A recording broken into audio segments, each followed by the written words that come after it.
பேசாத என்கிட்ட. கிட்ட வந்து பாரு இனிமேல். மம்மி நமக்குள்ள இருக்கிற பந்து அவ்வளவுதானா? என்ன டாடி இன்னைக்கு கோவம் குறைக்கால இருக்கும் போது உன்னை எப்படி வழி கொண்டு வரேன் பாரு. டாடி நீ என்ன கொஞ்ச மாதிரி கொஞ்சி பொசசிவ்னஸ் பொங்க வைப்போம். சரி நீ என்கிட்ட வாடா என் செல்ல குட்டி அம்மு குட்டி புஜ்ஜு குட்டி. ஓகே ஓகே இரு என்ன ஸ்டேட்டஸ்னு செக் பண்ணிட்டு வரேன். கொஞ்சம் கூட கண்டுக்கல. இனி சென்டிமெண்டல் அட்டாக் தான். மம்மி நம்ம ரிலேஷன்ஷிப்புக்கு ரெஸ்ட் கொடுத்துட்டியா? குட்டியில இருந்து உன் கையால தானே சாப்பிட்டிருக்க. இனிமேல் எப்படி நான் சாப்பிடாம இருப்பேன்? இலச்சி எறும்பா போயிடுவனே. சொல்லு மம்மி. போட்ட எஃபர்ட் எல்லாம் இழிச்சிட்டு போயிடுச்சியா? என்ன பண்ணுவேன்? சரி சரி என் செல்ல குட்டி. சும்மாரியா நான் சீரியஸாவே சோகமாயிட்டேன். என் புஜ்ஜு குட்டி. அட சும்மாரியாங்கறல்ல அங்க பாரு. டேய் வா இங்க.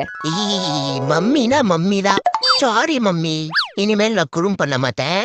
ஐ லவ் யூ மம்மி. என் செல்ல குட்டி. எங்கேயாவது